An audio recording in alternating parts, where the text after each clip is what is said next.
Ito na yung inununa natin. Yan, maangang-anghang siya. At masarap na siya. Ang mga sangkap, bao. 2 kilong tulingan at saka perit. I-place na natin ang ating isda dito sa ating kaldero. Unahin muna natin ang malalaki. Tapos ipaibabaw natin ang yung perit. Tulingan tapos perit ito, perit. Unahin muna natin ang ulo.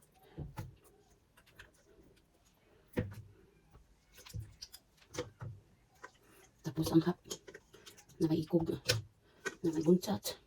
Ganyan. Okay. Parang madilim ata. Lagyan natin ng asin. 1, 2, 3, 4, 5. 5 na tablespoon. And then place the garlic.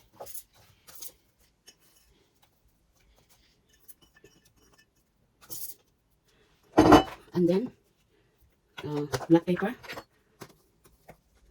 1 tablespoon. And then bechin. Half tablespoon. And then mantika. Oil, cooking oil. Mga 3/4. Or any half na cups. And then 1 cup of it's not lukewarm water, normal water. Okay? Dagdagan pa natin ng inihap kasi gusto ko maraming sabaw. Alright? And then, lutuin natin siya ng 1 hour. Tapos, lakasan muna natin ang kanyang apoy. Na makulo na siya. Okay? After an hour, ganito na ang itsura. Ano na siya, yung nag-intact na siya o matigas na siya, no? So, ngayon, naka-slow siya. Naka-slow. Yeah, ngayon, i-high natin siya ng mga 15 minutes. Then, ibalik natin siya sa ganyan, mga ganito dati. Tapos, yan. Ibalik natin siya sa medium heat mamaya. And then, ikot-ikot lang natin siya para mahalo ang lahat ng salt. Kailangan salty siya. Don't worry, masarap siya pag salty.